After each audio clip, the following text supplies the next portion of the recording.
Hola nuevamente, bienvenidos a un nuevo video de mi canal.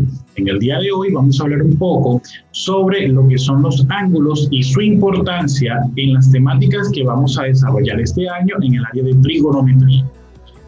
Comenzamos primero que en trigonometría un ángulo es un giro o rotación que se genera a partir de dos rayos que concurren en un punto fijo llamado vértice. Al rayo que permanece fijo se denomina lado inicial y al rayo que gira se le llama lado final.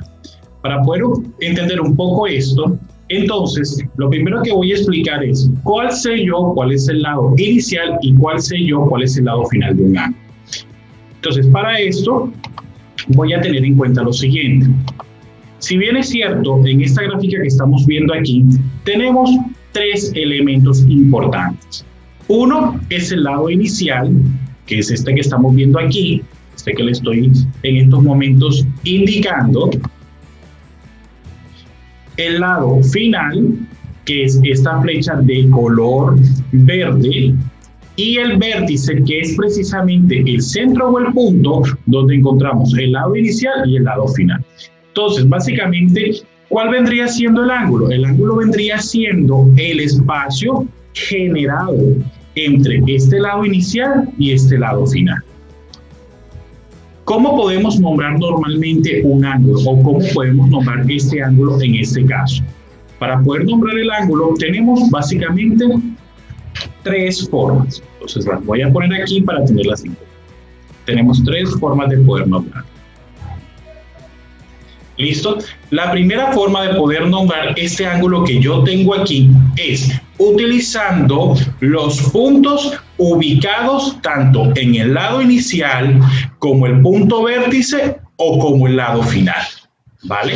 Si yo utilizo esta forma de poder nombrar este ángulo que se me forma aquí, que vendría siendo este ángulo de acá, este ángulo de aquí, ¿verdad? Ese ángulo se llamaría el ángulo. Tenemos que ponerle el símbolo de ángulo, que es este símbolo que estoy poniendo en estos momentos, el ángulo de AE.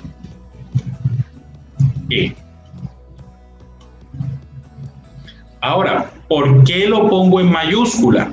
Porque lo que estoy escribiendo aquí son puntos. Y los puntos en geometría los representamos con letras mayúsculas. Entonces, el punto DAE. Esto lleva un orden. Lo importante es que, ¿qué me está diciendo esa información que tengo aquí? Que la letra que está en el centro, o sea, en este caso la A, es el vértice del ángulo.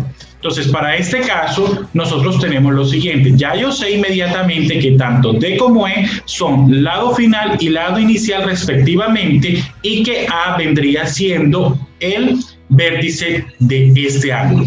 Otra forma de poderlo nombrar, una segunda forma para tenerlo en cuenta, es utilizando el mismo símbolo de ángulo, que en este caso es este símbolo que estoy escribiendo acá, y poniendo la letra del vértice. En este caso, el vértice aquí es la letra A. Es decir, tengo el ángulo A. Entonces, aquí teniendo este ángulo A, aquí ya no tengo ningún otro problema. Entonces, ya aquí, digamos, aquí ya lo he nombrado. Esta es la segunda forma de poder nombrarlo. La tercera forma de poder nombrarlo es utilizando letras griegas. Estas letras griegas, por lo general, siempre utilizamos las mismas en trigonometría, perdón. ¿Cuáles son esas letras griegas que más utilizamos en trigonometría? En este caso, aquí tenemos una de ellas. Esta letra griega se llama alfa.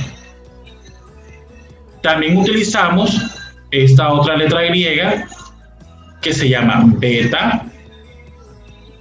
O también podemos utilizar esta otra que llamamos teta. ¿Listo?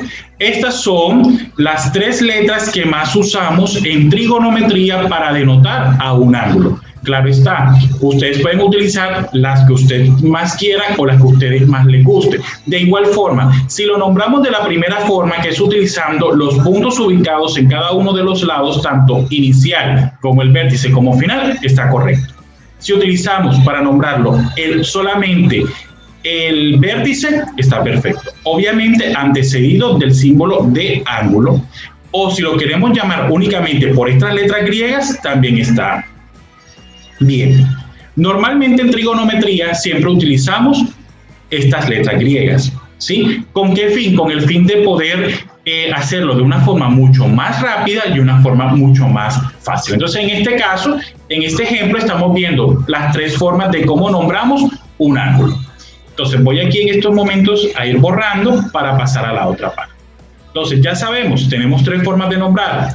O por los puntos ubicados en el lado inicial, el vértice y el lado final, o utilizando únicamente el vértice, el punto vértice, o el tercero utilizando las letras griegas que acabo de contarles y demostrar. Listo.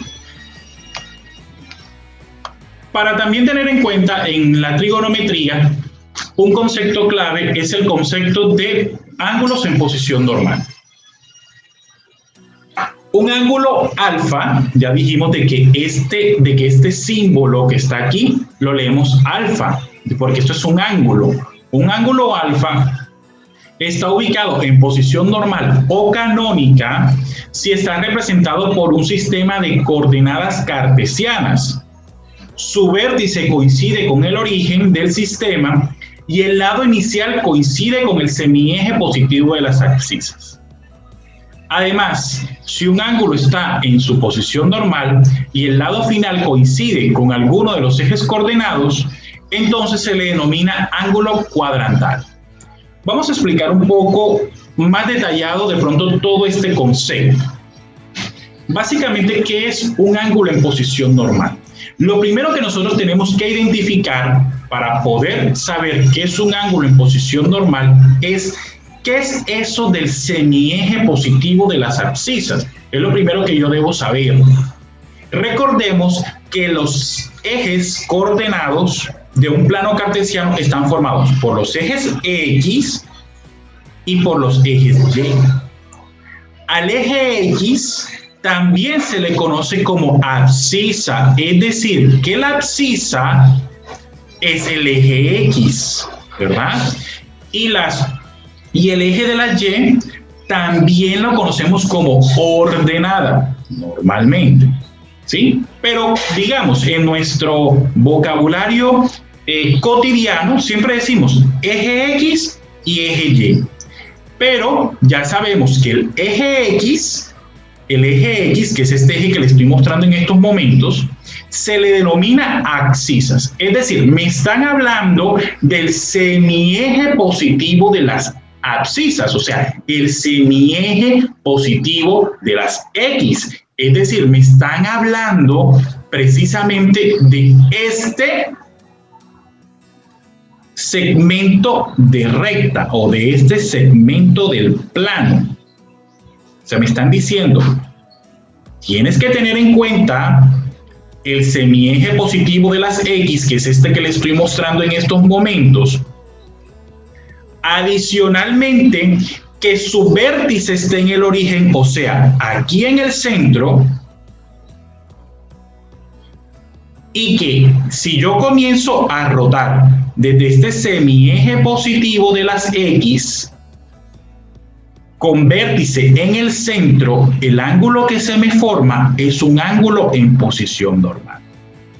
Vamos a hacerlo de pronto un poco más práctico, ¿verdad? En estos momentos yo voy aquí a hacer este pequeño plano. Estoy viendo aquí he puesto el eje de la Y, perdón. Voy a cambiar de color un poco. En este caso voy a poner el eje de las X en color rojo. Listo. Entonces, yo sé que este punto que voy a poner aquí un puntico. Lo voy a poner en otro color, lo voy a poner como en color amarillo. Este punto que yo encuentro aquí, este punto aquí, este que estoy poniendo, ese es el origen, este es el punto origen. ¿Listo? Entonces, el vértice tiene que estar aquí y que adicionalmente el ángulo se comienza a formar a partir del eje positivo de las X. Es decir, en este caso, comienza desde acá, comienza a hacer su rotación y supongamos termina acá, ¿verdad? Este ángulo que yo he trazado aquí, ¿verdad? Lo voy a trazar con otro color, lo voy a trazar con color azul, ¿verdad? Este ángulo que yo he trazado aquí, este es un ángulo en posición normal. ¿Por qué? Porque lo comencé a trazar en el eje positivo, su vértice está en el origen y termina en cualquier parte del plano. Ahora, si yo hiciese, por ejemplo, vamos a suponer esto, un ejemplo, esto, si yo hiciese esto, este ángulo que aquí acabo de formar, este ángulo no está en posición normal. ¿Por qué no está en posición normal? Porque no comenzó desde el eje o desde este eje que le estoy mostrando, ¿sí? Muy a pesar de que tiene su vértice en el centro, o sea, en el origen, no comienza a rotar desde este eje que tengo aquí. Entonces, ya sabemos, la condición primera, que comience desde este eje a rotar desde el semieje positivo. Segunda condición, que tenga el vértice en el origen. Y listo, el ángulo que tracemos, independientemente como lo tracemos, si comienza desde este semieje con vértice en el origen, ya sabemos que es un ángulo en posición normal. Pero este ángulo que estoy mostrando aquí no está en posición normal.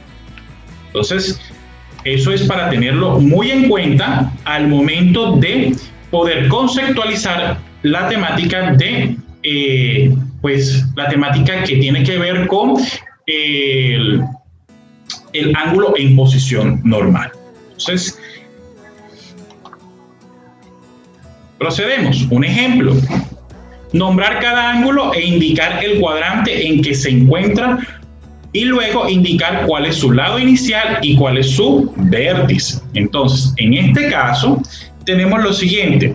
Dijimos, bueno, podemos nombrarlo de varias formas. Listo. Entonces voy con el primer ángulo, con este ángulo que está en este cuadrante.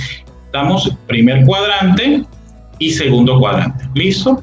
Comenzamos con el ángulo que está en el segundo cuadrante. Voy a poner esto de color.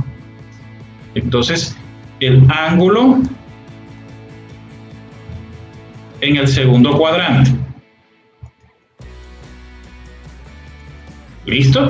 Entonces, la primera forma de nombrarlo, dijimos que la primera forma de poder nombrarlo es utilizando los puntos que están en cada uno de sus lados, ¿verdad? Quiere decir que en este caso, ¿verdad? Tenemos al primer ángulo, tenemos el ángulo POQ. ¿Por qué lo ponemos de esta forma? Perdón, me faltó el símbolo de ángulo. Tenemos el ángulo POQ. ¿Por qué? En este caso, P es el lado inicial, O es el vértice y Q se encuentra sobre el lado final, ¿cierto? Entonces, aquí tenemos una primera forma de poder decir, en este caso, cuál es o cómo podemos nombrar este ángulo, P o Q, recordando que el vértice siempre va en el centro, ¿ok? Entonces, otra forma de poder nombrarlo, ¿listo? Vamos con la segunda forma de poder nombrarlo. Como en este caso el vértice es O, yo lo puedo hacer como el ángulo O. ¿Listo? Ángulo O. Y digamos, otra forma de poder nombrarlo, o la tercera forma de poder nombrarlo, es, miren que todo este ángulo está formado por esta letra griega que está aquí. Si la están observando, esta letra griega se llama beta. Entonces yo lo puedo decir que ese es el ángulo beta. ¿Listo? ¿Listo? El ángulo beta. Además, podemos decir que el lado inicial, vamos a ver el lado inicial de ese ángulo, es el segmento P PO. ¿Listo? PO. PO, segmento PO, O, y el lado final es el segmento OQ, ¿verdad? OQ. Entonces ya aquí tenemos en este caso las tres formas de poderlo nombrar, pero adicionalmente tenemos cuál es el lado inicial o el lado final. Siempre poniendo esta barrita por encima de los dos puntos que significan que es un segmento. ¿Listo? Vamos con el segundo ángulo, o sea, el ángulo en el primer cuadrante. El ángulo en el primer cuadrante, ¿verdad? El ángulo en el primer cuadrante tenemos, vamos a nombrarlo. La primera forma de nombrar es nombrarlo, en este caso, vamos a ver cómo está. Es el ángulo ACB. ¿Listo? Tenemos el ángulo ACB. Ahora, ustedes se preguntarán, ¿pero cuál es el orden para poder nombrarlo? Fácil. Miren hacia dónde van las flechas, ¿verdad? Dice, entonces uno sigue el mismo orden de las flechas. ACB. ACB. Listo. Segunda forma de poder nombrarlo. Vemos que el vértice es C, entonces ángulo C. Y la tercera forma de poder nombrarlo es con la letra griega. Miren la letra griega que tenemos aquí, es alfa. Ángulo alfa. Listo. Vamos con el lado inicial. El lado inicial está formado por ¿quién? Por AC, ¿cierto? Está formado por AC, el segmento AC, y el lado final está formado por CB, el segmento CB. Y esta es la forma, muchachos, de que ustedes puedan nombrar e inmediatamente identificar cuál es el lado inicial, el lado final y nombrar los ángulos. Espero y les haya gustado este video tutorial. Nos vemos en otra ocasión.